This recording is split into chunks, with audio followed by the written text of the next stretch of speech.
Приветствую, братья! Новости из мира ММА таджикских бойцов. Начнем с неприятных новостей. На турнирах Hexagon MMA 33 во Франции и ARB Семей в Казахстане бои наших бойцов не состоялись. Андиш Унизоров и Бахтиер Тилоев не смогли выйти в клетку по состоянию здоровья. Пожелаем им скорейшего выздоровления и возвращения. Август и правда был жарким, но сентябрь готовит нам еще больше огня. Внимание на анонсы. 6 сентября на турнире ATF 23 в Узбекистане непобежденный Лутфуло Сугибназаров встретится с таким же непобежденным кыргызским бойцом Нуржигитом Раимбаевым. Оба идут без поражений, будет мощный поединок, не пропустите.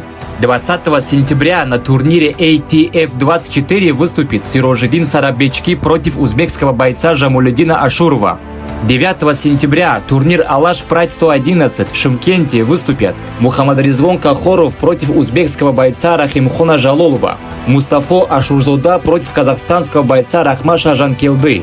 10 сентября в Эль-Айне на турнире UAE Warrior 63 выступят наши бойцы Абдулло Ходжаев против азербайджанского бойца Турана Ахмадова, Зарух Адашев против англичанина Люка Шенкса. Один из самых ожидаемых боев месяца. 14 сентября в Алматы на турнире ACA 192 рейтинговая битва. Искандар Мамадалиев, 12 номер рейтинга ACA против кыргызского бойца Эдила Эсингулова, 9 номер. Два ярких универсала. Победа приблизит Искандара к чемпионскому поединку, и он будет очень мотивирован перед этим поединком. Обязательно следите за этим турниром. К большому сожалению, на этом турнире не состоится долгожданное возвращение Азама Гафурова. Его соперник Арен Акопьян снялся с поединка из-за травмы. Мы все ждали этот поединок, но что поделать, таков спорт. Ждем Азама в октагоне в ближайшем будущем. 23 сентября наши бойцы едут покорять Японию. На турнире Пэнкрейс выступят Отабек Раджабов против японца Райки Энда,